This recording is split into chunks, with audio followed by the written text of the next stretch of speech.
بسم اللہ الرحمن الرحیم. ہیلو ایوری ون، دس از محمد نصیر امان.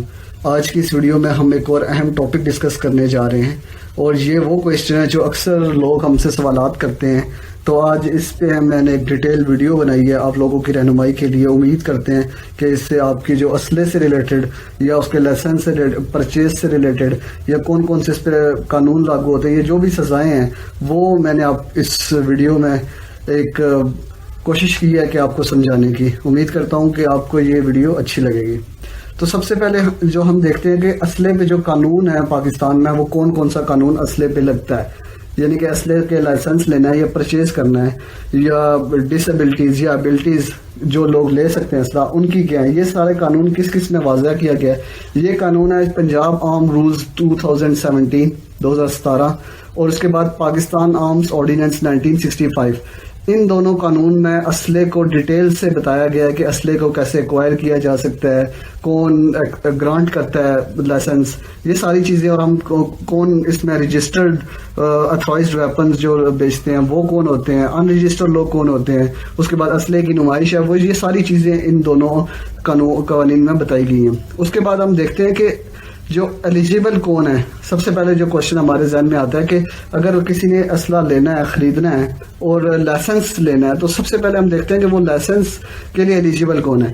تو سب سے پہلے جو بندہ بھی اسلحہ لینا چاہتا ہے وہ پاکستانی شہریت رکھتا ہو، دوسرا اس کا ویلڈ CNIC ہو، اس کے بعد اس کا ڈومیسائل بنا ہو، ٹھیک ہے، جس علاقے سے بھی رہتا ہے، اور اس کے بعد اس کی ایج وہ 25 ایئر سے زیادہ ہو، یعنی 25 سال سے چھوٹا نہ ہو. اور اس کے بعد اس کا پولیس کریکٹر سرٹیفکیٹ بہت ضروری ہے، وہ آپ کو پرووائڈ کرنا پڑتا ہے DC آفس میں جب آپ جو فارم فل کرتے ہیں، اس کا پرفارما دیتے ہیں. اس کے بعد دیکھا جاتا ہے کہ اس بندے کا جو کہ اسلحے کے لیے اپلائی جس نے کیا ہوا ہے لائسنس کے لیے، اس کا کوئی کرمنل ریکارڈ تو نہیں ہے. اگر تو کوئی کرمنل ریکارڈ ہے تو پھر کافی مشکل ہو سکتی ہے اس کو لائسنس لینے میں. تو دیکھتے ہیں اب کرمنل ریکارڈ سے مطلب کوئی سیریس قسم کا آفینس ہو، یہ نہیں کہ مطلب کوئی ٹریفک وائلیشن کے کسی کیس میں، یا کوئی دفعہ 144 کے، یا آوارہ گردی، اس طرح کے چھوٹی چھوٹی جو اوفینسز ہیں، ان کے علاوہ جو سیریس قسم کے کرمنل ایکٹیویٹیز میں اگر کوئی بندہ انوالو ہے تو وہ ایلیجیبل نہیں ہوگا اسلحے کے لیے. اس کے بعد اس کو دیکھتے ہیں ہم کہ وہ فزیکل اس کی ہیلتھ ہونی چاہیے، اسٹرانگ فزیکل ہیلتھ. اس کے بعد مینٹل ہیلتھ دیکھی جاتی ہے کہ آیا کہ وہ بندہ پاگل نہ ہو کہ اسلحہ اس کو لائسنس مل جائے تو وہ لوگوں کو مارنا شروع کر دے. تو مینٹل ہیلتھ بڑی ضروری ہوتی ہے، اس میں دیکھی جاتی ہے. اس کے بعد دیکھتے ہیں کہ سائیکالوجیکل کوئی پرابلم تو نہیں ہے اس کو، مطلب یہ تو نہیں ہے کہ کسی ٹائم پہ وہ اس کو دورہ پڑ جاتا ہے. تو ایسے بندے جو ہیں وہ ایلیجیبل نہیں ہوں گے. اس کے بعد جو لائسنس فیس ہوتی ہے، عام طور پہ 2000 روپے فیس ہے اس کی، نارمل فیس جس کو ہم کہتے ہیں. کہ اکثر جو چھوٹے ویپنز ہیں 30 بور ہو گئے، 32 بور ہو گئے، ان کی یہ 2000 فیس ہے. نارملی اتنی ہوتی ہے جو کہ ہمیں بینک میں جمع کرانی پڑتی ہے، اور جو رسید ہے وہ دکھانی پڑتی ہے. اب لائسنس لینے کا طریقہ کیا ہے؟ یہ تو ہوگی ایلیجیبلٹیز کے کون کون ایلیجیبل تھا، یہ تو بتا دیے. اب لائسنس لینے کا کیا طریقہ ہے؟ جب کوئی بندہ لائسنس لینا چاہتا ہے تو وہ سب سے پہلے کچہری میں یا DC آفس چلا جائے، وہاں سے ایک پرفارما ملتا ہے، ایک اپلیکیشن دینی پڑتی ہے، جس پرفارمے میں اس نے ڈیٹیل سے اس کے ڈاکومنٹس بھی ساتھ لگانے پڑتے ہیں. اس کے بعد اس پرفارمے میں لکھا بھی ہوتا ہے کہ مطلب اس کی ایج، اس کے CNIC کی ویلڈ کاپی، ڈومیسائل، اور جتنے بھی پولیس کریکٹر سرٹیفکیٹ، وہ اس پرفارما کے ساتھ لگا کے آپ نے DC آفس میں جمع کرا دینا ہے. اس کے بعد جو بھی آپ کے وہ لائسنس فیس ہے وہ بھی جو یا DC کی فیس ہے وہ جمع کرانی پڑتی ہے. اس کے بعد کیا ہوتا ہے؟ اس کے بعد آپ نے DC کے پاس پیش ہونا ہوتا ہے. DC صاحب آپ کو پیش کرتے ہیں، آپ کو اپنے آفس میں مدعو کرتے ہیں، جہاں پہ آپ نے ان کے سامنے بیٹھ کے وہ آپ سے ہم کلام ہوتے ہیں، آپ کو جانتے ہیں کہ آیا یہ بندہ جو ہے یہ ویلڈ ہے اس چیز کے لیے، یا کوئی ڈسیبلٹی تو نہیں آ رہی. اس کے بعد آپ دیکھتے ہیں کہ DC آپ کا انٹرویو لیتا ہے پراپر. تو اور پھر اس کے بعد بعض اوقات جب DC صاحب کو کچھ ایسا لگ رہا ہوتا ہے کہ کوئی بندہ جو ہے وہ ڈسیبلٹی کو شو ہو رہی ہوتی ہے، تو وہ جو ہے وہ لا انفورسمنٹ ایجنسیز سے بھی کانٹیکٹ کر لیتا ہے اور اس بندے کی معلومات لے لیتا ہے. اب جب DC صاحب اپروو کر دیتے ہیں، DC نے جو ہے اپروو کر دی آپ کی اپلیکیشن، اس کے بعد جو اپلیکیشن ہوگی آپ کا جو لائسنس ہے وہ بن جائے گا. لیکن جو اپلیکیشن ہوگی وہ NRC کو فارورڈ کرتا ہے، اور وہاں پہ بھی اس بندے نے پیش ہونا ہے، NRC میں بھی پیش ہونا ہے اس بندے نے. جو بھی لائسنس کے لیے اپلائی کر رہا ہے. جب ڈی سی صاحب نے اس کا جو لائسنس ہے وہ اپروو کر دیا, آپ اس کی اپلیکیشن اپروو کر دی, اس کے ود ان 60 days, اس کو 60 دن کے اندر اندر جو بھی رجسٹر اسلحہ ڈیلرز ہوں گے, یعنی کہ جن کو قانون نے, لا نے اور گورنمنٹ نے اتھارٹی دی ہوگی نا, وہ صرف ان سے جا کے آپ نے اسلحہ خریدنا ہے. جو بھی جس کا بھی آپ لائسنس ایکوائر لینا چاہ رہے ہیں تو اس سے آپ نے اسلحہ خریدنا ہے جو رجسٹر ہوگا. اس کے بعد پھر جو ہے وہ این آر سی کے آفس میں جا کے جاتے ہیں, رجسٹر جو ہوگا اس سے اسلحہ خریدیں گے. اس کے بعد اس پہ نمبرنگ جو ہوگی وہ این آر سی آفس میں ہوگی, جو بھی اسلحے کا نمبر ہوگا, لائسنس نمبر. اس کے بعد ہم دیکھتے ہیں کہ اگر کوئی کمپنی ہے, مان لیجیے کوئی سیکورٹی کمپنیز ہوتی ہیں یا کوئی بھی کمپنی ہے, وہ اسلحہ خریدنا چاہ رہی ہے, تو وہ اپنی کمپنی کے بنیاد پہ بھی اسلحہ خرید سکتے ہیں کہ کس چیز کے لیے, کس مقصد کے لیے وہ, اگر سب چیزوں پہ ایلیجیبل ہیں تو وہ کس مقصد کے لیے اسلحہ خرید رہے ہیں یا لائسنس ایکوائر کرنا چاہ رہے ہیں, تو یہ ساری چیزیں وہ اپنا بتا سکتے ہیں. اس کے بعد ہم دیکھتے ہیں کہ اکثر لوگ, یہ کوشچن ہم سے اکثر کیا جاتا ہے کہ اگر کسی کا لائسنس جو ہے وہ پھٹ جائے یا گیلا ہو جائے یا کہیں سے جل جائے یا گم ہو جائے تو اس صورت میں کیا ہوگا. اس صورت میں جب خراب ہو جائے تو ڈپلیکیٹ بن جاتا ہے, وہ تو اتنا مسئلہ نہیں ہوتا, آپ ڈپلیکیٹ بنا لیں اس کا, لیکن ڈپلیکیٹ آفس میں بھی پھر بھی وہی آپ نے کرنا ہے, ڈی سی آفس میں جا کے وہ جو آپ کا پھٹا ہوا یا اگر کوئی ایسا کچھ ہے یہ جلا ہوا ہے تو وہ آپ نے وہ بچا کچھا جو بھی لائسنس کا ٹکڑے ہوں گے وہ آپ نے ان کو دکھانے ہیں کہ یہ جل گیا یا واش ہو گیا. تو اس کے بعد وہ آپ کو پراپر اس پہ انویسٹیگیشن ہوتی ہے. آپ نے پولیس اگر گم گیا تو پولیس آفیسر کو پولیس اسٹیشن میں جا کے اس کی اپلیکیشن دینی ہے, اس اپلیکیشن کی کاپی بھی ڈی سی آفس میں دینی ہے, تو اس کے بعد آپ کو ڈپلیکیٹ بنا دیا جاتا ہے. اس کے بعد ایک اور اہم کوشچن ہے کہ مان لیجیے ایک بندہ ہے جس کا لائسنس ہے, وہ لائسنس ہولڈر ہے, اس کے ویپن بھی اس کے گھر پڑا ہوا ہے, لیکن جب وہ فوت ہو جائے, اب وہ بندہ فوت ہو گیا, تو اب جو لائسنس ہے وہ کہاں جائے گا یا وہ اسلحہ کہاں پہ جائے گا, کیونکہ جو لائسنس ہولڈر تھا وہ تو فوت ہو گیا. تو اس صورتحال میں جیسے ہی وہ بندہ فوت ہوتا ہے نا, تو اس ٹائم جو ہے وہ فوراً سے وہ جو اسلحہ ہوتا ہے اس کے نام پہ, لائسنس ہولڈر جو بھی ہوتا ہے جو فوت ہو گیا اس کے نام پہ جو اسلحہ ہوتا ہے وہ یا تو ہمیں تھانے میں جمع کروا دیا تھانے میں جمع کروا دیا جاتا ہے, اس کے بعد یا پھر ڈی سی آفس میں اس کو جمع کروا دیا جاتا ہے.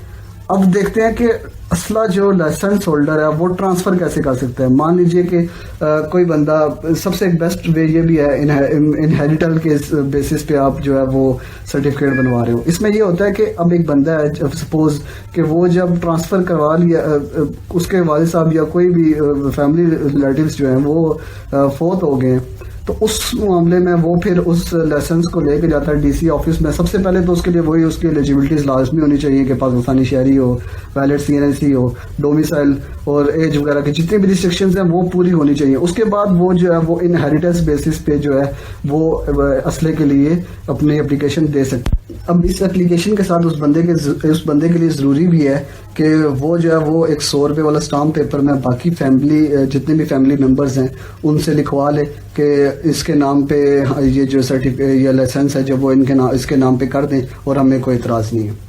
تو پھر اس کے بعد جو ہے وہ ڈی سی کے پاس جو ہے چلی جاتی ہے اور ڈی سی صاحب اس کو اپروو کرنا چاہیں تو کرتے ہیں, اور اس کے بعد اس کی انکوائری بھی ہوتی ہے.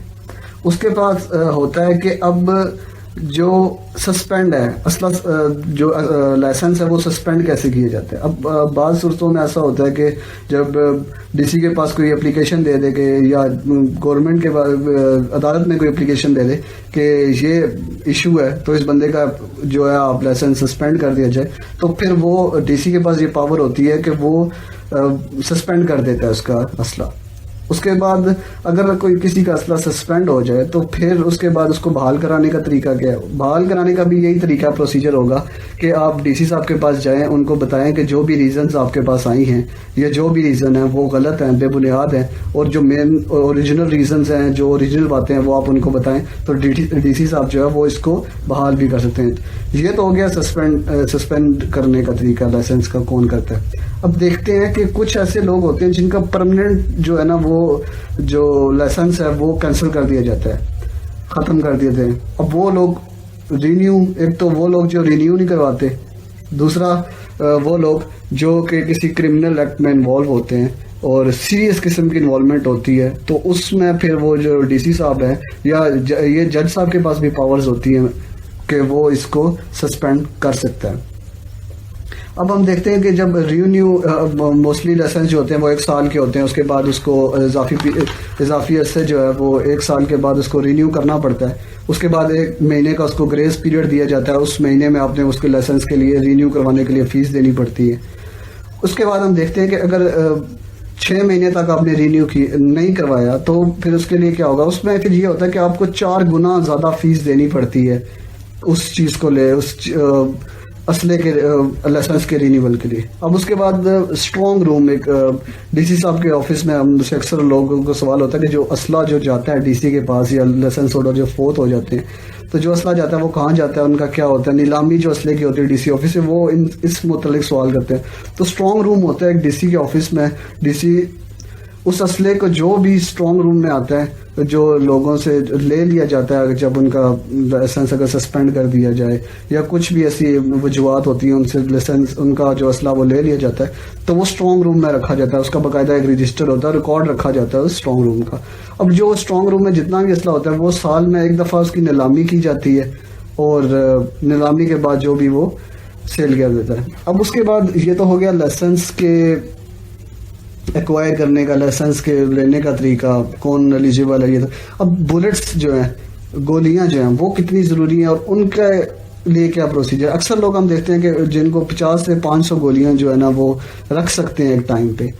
اب جس کو لگے کہ یار یہ جو جتنی اماؤنٹ ہے یہ کافی کم ہے اور شاید اس سے اس کا کام نہ چل سکے تو وہ ایک اپلیکیشن دے جس میں ریزن لکھے کہ یہ ریزن ہے جس کی بنیاد پہ وہ یہ کہنا چاہ رہا ہے کہ اس کی جو گولیوں کی لمٹ ہے وہ زیادہ کر دی جائے تو اس کے بعد وہ پھر اپروو بھی کی جا سکتی ہے.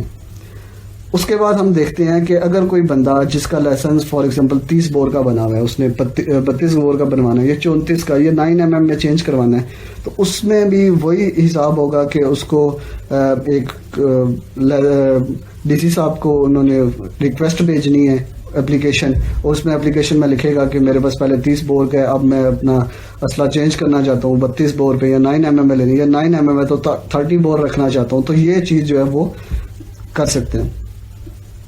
اس کے بعد اگر آپ نے اسلحہ رکھا ہوا ہے یا لینا ہے تو اس کے لیے ایک شرط ضروری ہے کہ آپ اتھرائزڈ ڈیلر سے لیں. جو اس سے بھی آپ اسلحہ لے رہے ہیں وہ اتھرائزڈ ہونا چاہیے, جس سے ریپیئر کروا رہے ہیں وہ بھی اتھرائزڈ رجسٹر ہونا چاہیے گورنمنٹ کی طرف سے. ایسا نہیں کہ کوئی بھی بندہ بیٹھا ہوا ہے اور آپ اس سے اسلحہ خرید رہے ہو, وہ رجسٹر بھی نہیں ہے. اس میں یہ ہو سکتا ہے کہ اگر فار ایگزامپل میرے پاس کوئی اسلحہ ہے یا میرے پاس 30 بور ہے 9mm میں تو خود میں اس کو سیل کر سکتا ہوں, اور سیل بھی اس شرط پہ کر سکتا ہوں کہ میں قریبی پولیس اسٹیشن میں جا کے اس اپلیکیشن دوں گا کہ یہ جو اسلحہ ہے یہ میں نے اب سیل کر دی ہے اور اس بندے کو میں دے رہا ہوں, اس کی پراپر اس کی ہوگا. اس کے بعد دیکھتے ہیں کہ اب اکثر ہم دیکھتے ہیں کہ ایسی جگہ جہاں پہ اسلحہ نہیں لے کے جا سکتے, جیسے اسکول ہو گئے, کالجز ہو گئے, جامعات ہو گئے, مساجد ہو گئے, یہاں پہ اب اسلحہ نہیں لے کے جا سکتے. اگر کوئی بندہ یہاں پہ اسلحہ لے کے جا رہا ہے, نمائش کر رہا ہے اور کچھ بھی قانون شکنی کر رہا ہے تو اس صورتحال میں اس بندے پہ 7 سال تک کی قید ہو سکتی ہے اور فائن جرمانہ بھی ساتھ ہو سکتا ہے. اب پھر جو بندہ پروہیبیٹڈ بور سے وائلیٹ کر رہا ہے اس کو یعنی کہ نمائش کر رہا ہے یا کچھ بھی ایسا کر رہا ہے اس کو 4 سال کی سزا ہو سکتی ہے. اس کے بعد جو نان پروہیبیٹڈ بور ہے اس کو جو اس کی نمائش کر رہا ہے تو اس کی جو ہے وہ 2 سال تک, اگر اس کی کوئی اپلیکیشن آئے گی تو 2 سال تک اس کو سزا ہو سکتی ہے. اب پروہیبیٹڈ بور کیا ہوتی ہے, نان پروہیبیٹڈ بور کیا ہوتی ہے. نان پروہیبیٹڈ بور جو بیسیکلی ہے یہ ہے کہ چھوٹے اسلحے کو بولتے ہیں, لائک پسٹل ہوگی اور 9mm ہوگی یا 30 بور ہوگی, 34 بور ہوگی, ایسی چھوٹی چھوٹی اسلحے جو ہیں یہ اس کو ہم نان پروہیبیٹڈ بور کہتے ہیں. اور پروہیبیٹڈ بور کون سے ہوتے ہیں؟ پروہیبیٹڈ بور وہ بڑے بڑے اسلحوں کو بولتے ہیں, جیسے توپ گنز ہوگی, توپیں ہوگی یا گرنیٹ ہو گیا, اس طرح کی جو چیزیں ہیں وہ پروہیبیٹڈ بور میں آتے ہیں. اب جو پروہیبیٹڈ بور ان رجسٹرڈ بندہ اگر سیل کر رہا ہے, کوئی بندہ جو رجسٹرڈ ہے, ان اتھرائزڈ ہے اور وہ سیل کر رہا ہے تو اس پہ جو ہے اس کو پھانسی کی بھی سزا ہو سکتی ہے اور عمر قید تک کی سزا ہے.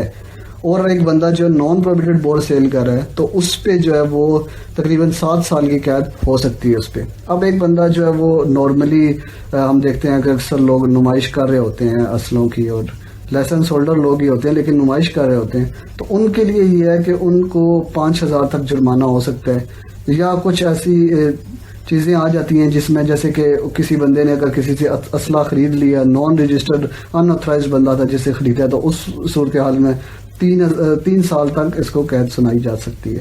اب دیکھتے ہیں ہم کہ ان کے جتنے بھی کیسز ہوتے ہیں اسلحے سے ریلیٹڈ، وہ پاورز کس کے پاس ہوتی ہے، کون ڈیل کرتے ہیں؟ تو مجسٹریٹ صاحب کے پاس یہ پاورز ہوتی ہیں کہ وہ اس کیس کو ہیئر کر سکتے ہیں۔ اب اکثر ایک اور میرے ذہن میں سوال آ رہا ہے جو اکثر لوگ ہم سے کرتے ہیں کہ اسلحہ پرمنٹ، اب اسلحہ پرمنٹ کیا ہوتا ہے؟ ہم دیکھتے ہیں کہ دفعہ 144 نافذ ہوئی ہوئی ہے، تو اس دوران آپ کوئی بھی بندہ جو ہے وہ اسلحہ نہ لے کے جا سکتا ہے، نہ نمائش کرا سکتا ہے۔ اب اس پرمٹ کے مقصد یہ ہے کہ اگر کوئی بندہ اپلیکیشن دے اور اس میں ویلڈ ریزن دے کہ کس وجہ سے وہ اپنا یہ جو اسلحہ جو ہے وہ اس کو رکھنا چاہتا ہے اپنے پاس، تو پھر وہ بتائے کہ میرے پاس جو میری لائف تھریٹس ہیں یا کچھ بھی مجھے ایشو ہے اور اس وجہ سے میں اسلحہ رکھنا چاہتا ہوں، تو اس کو پھر وہ اسلحہ پرمٹ بھی مل جاتا ہے۔ امید کرتے ہیں آج کی ویڈیو آپ کو اچھی لگی ہوگی۔